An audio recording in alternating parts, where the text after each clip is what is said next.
어디를 향하는가 점검할 때 가장 중요한 것은 우리의 마음에 하나님의 말씀을 담아야 됩니다.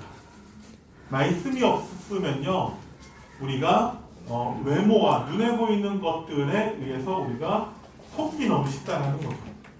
세상의 말들에 속고, 세상이 가지고 있는 것들에 속고, 우리는 속을 수밖에 없어요. 세상은 어떤 것이냐?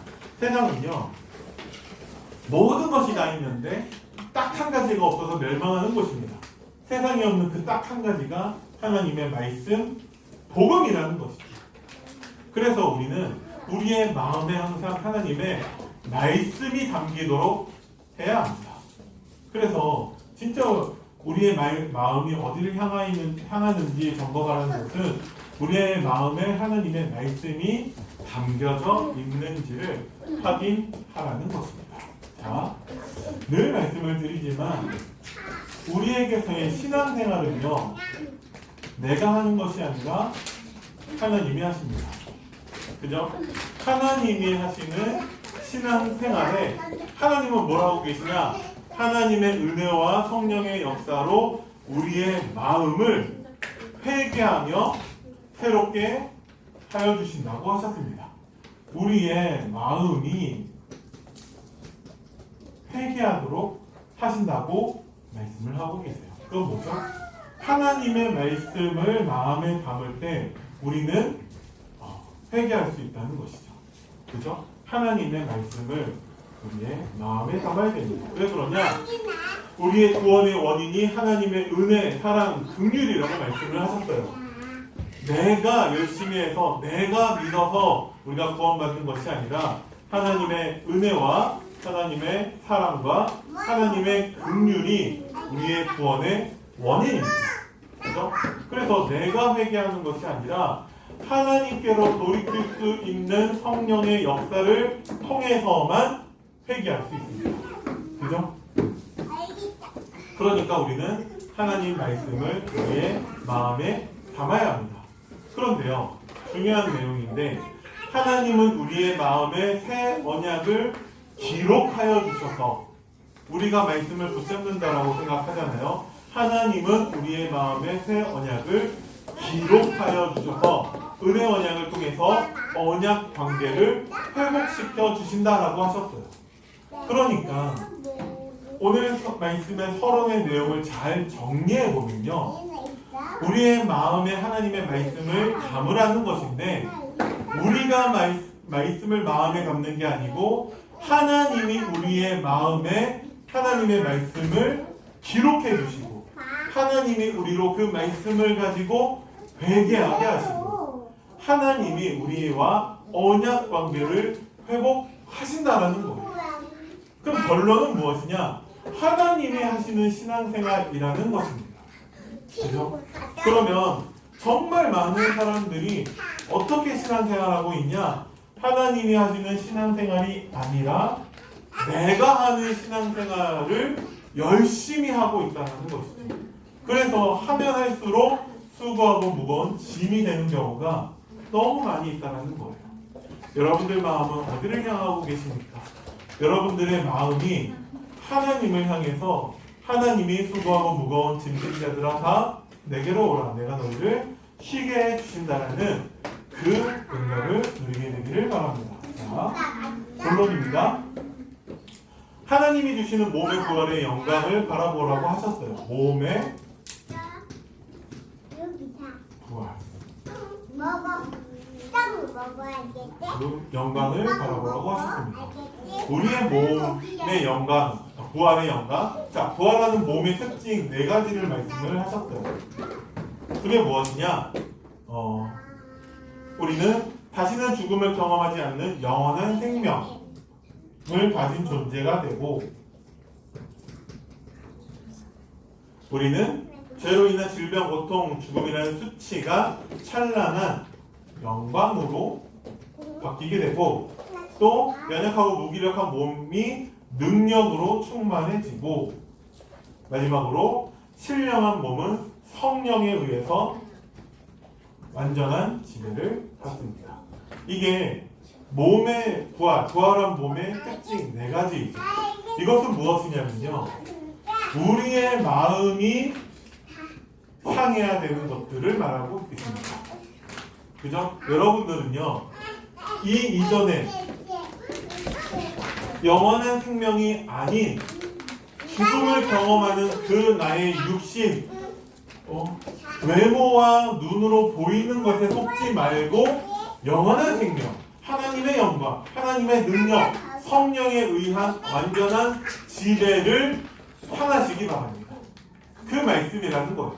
어떻게 그것을 우리는 향해야 됩니까? 두 번째, 우리의 육신의 몸과 영의 몸의 근원이 무엇이냐?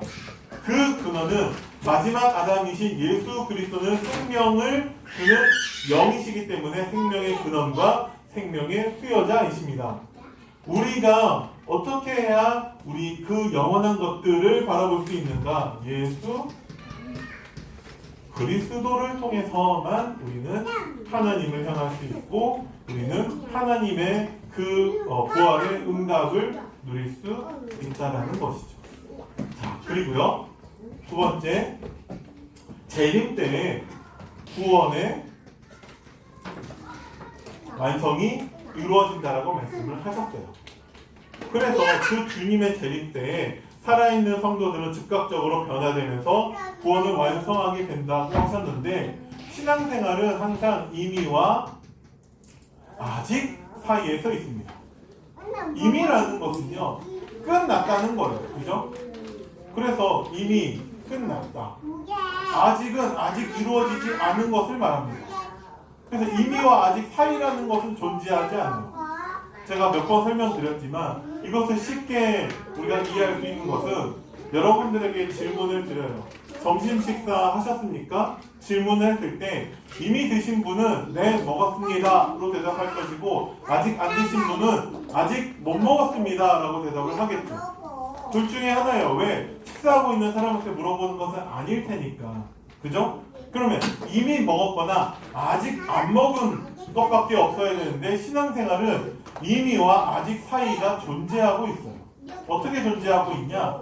이미 끝났어요. 예수님이 다 이루셨습니다. 근데 아직 우리가 천국에 간 것은 아니에요. 거꾸로. 반대로. 자, 이미 끝났는데 아직 우리가 천국에 가지 않은 그 사이에서 우리의 신앙생활이 이루어집니다. 그래서 끝났다고 하지만 아직 천국에 간 것은 아니기 때문에 남아있는 죄성으로 인해서 우리에게 뭐가 있냐? 많은 문제들이 존재하고 있다는 것이죠. 그죠? 그러니까 사탄의 머리는 이미 박살이 났습니다. 하지만 아직 사탄이 감옥에, 지옥에 갇힌 것은 아니에요. 그래서 여전히 사탄은 우리를 눈에 보이는 것들로 인해서 우리를 속이고 있다는 것이죠. 이미와 아직 사이. 우리에게서 일어난 그 구원의 응답도 이미 우리를 예정하시고 우리를 부르시고 우리에게 정말 속량과 구속과 하나님이 우리에게 중생과 회심, 신이 양자됨의 그 응답들을 다 누리게 하시는데, 아직 우리가 영화되지 않았다는 거예요. 그럼 그 사이에서 하나님은 우리에게 성화와 견인하고 계시다라는 것이죠. 무엇을 통해? 하나님의 말씀과 예수 그리스도의 그 복음을 통해서 하나님이 이렇게 우리에게 이루고 계신다라는 거예요. 그래서 우리가 뭘 하라고 하셨냐? 이것 가지고 예수 그리스도 안에서 최종적인 승리를 선포하라는 거예요. 무엇이냐? 우리가 하나님 말씀을 가지고 믿음의 고백을 하라는 것이죠. 이렇게 놓고 보면 우리가 지금까지 받은 말씀하고 별로 큰 차이가 없다라는 거예요. 자, 다시 한번 정리하면요, 하나님은 우리의 마음에 하나님의 말씀으로 충만하기를 원하십니다. 말씀이 없으면 우리는 눈에 보이는 것들, 외모 등에 속을 수밖에 없어요. 하나님보다 더 사랑하고 의지하는 그런 우상에 우리는 속을 수가 있다는 것이죠. 하지만 하나님은 우리를 신앙생활로 초대하셔서 우리의 마음을 회개토록 하신다라는 것입니다. 무엇을 통해? 하나님의 말씀을 마음에 담는 것을 통해. 그래서 우리의 마음은 영원한 생명, 하나님의 영광, 능력, 성령에 의해서 완전히 지배되는 것을 항상 바라봐야 됩니다. 내 마음이, 우리들이 항상 생각하고 있는 모든 것들이 다 이와 같은 것을 바라봐야 되는데, 이렇게 하는 것이 가능한 것은 예수 그리스도의 복음이라는 것이죠. 그래서 우리가 이미 끝났지만 아직 천국에 가지 않은 이미와 아직 사이에서 우리는 최종적인 승리를 날마다 말씀을 통해 믿음의 고백으로 선포해야 한다라고 말씀을 하셨습니다. 그러면서 부활과 구원의 완성에 소망을 가지라고 한 것이죠. 그죠? 그래서 여러분들이 항상 복음적인 사람을 바라보시기 바랍니다. 복음적인 것은 무엇이냐?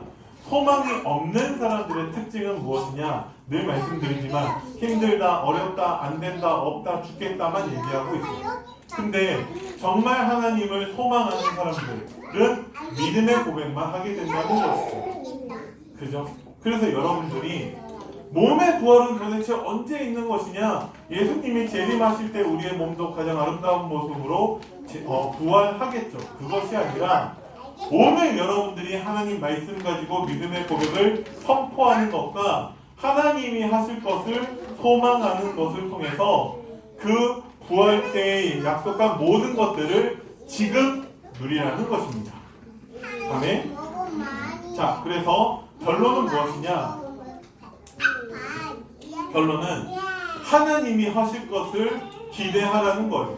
성삼위 하나님의 역사로 우리를 부활하게 하실 거니까 그것에 대해서 확신하며 소망하는 기도를 하라는 것입니다. 그러면 이 전체 모든 내용을 정리한 것이죠. 하나님이 역사하십니다. 우리의 신앙생활은 내가 하는 게 아니에요. 우리가 할 게 있다면 하나님이 하실 것에 대해서 확신, 믿음이죠. 확신과 믿음 어떻게 합니까? 선포하는 것을 통해서 소망하면 됩니다. 그 기도 속으로 들어가는 여러분들 되시기 바랍니다. 이것을 우리 교회에 언제 응답으로 주신다라고 하셨냐? 그 사람 축제와 그리고 여름훈련, 특히 우리 태영아부는 이번 주에 목요일날 수련회를 합니다. 그것을 통해서 성령 하나님이 우리의 마음을 새롭게 하시도록, 뭐가 새로워지는 거죠? 우리 마음에 하나님의 말씀을 담는 것이 우리가 새로워지는 것입니다. 하나님의 말씀이 없으면요, 우리는 외모와 눈에 보이는 것에 속기 쉬운 연약한 존재라니까요. 그래서 전교인 수련회, 그 사람 축제와 여름훈련, 태영아부 수련회를 통해서 우리가 정말 마음이 새롭게 되도록 하나님의 말씀을 담을 수 있도록, 그래서 예수 그리스도의 최종적인 승리를 선포하는 사람이 되고 하나님의 하실 그 역사를 소망하는 사람으로 하나님이 우리를 바꿔달라고. 왜? 그래야만 우리 자녀들에게 우리가 증인으로 설 수 있기 때문에 그렇습니다. 그래서 이번 주 여러분들이 진짜 하나님이 하실 것을 기대하며 그 확신과 소망을 가지고 한주간 말씀 성취를 확인하는 응답을 누리게 되기를 바랍니다. 기도하겠습니다.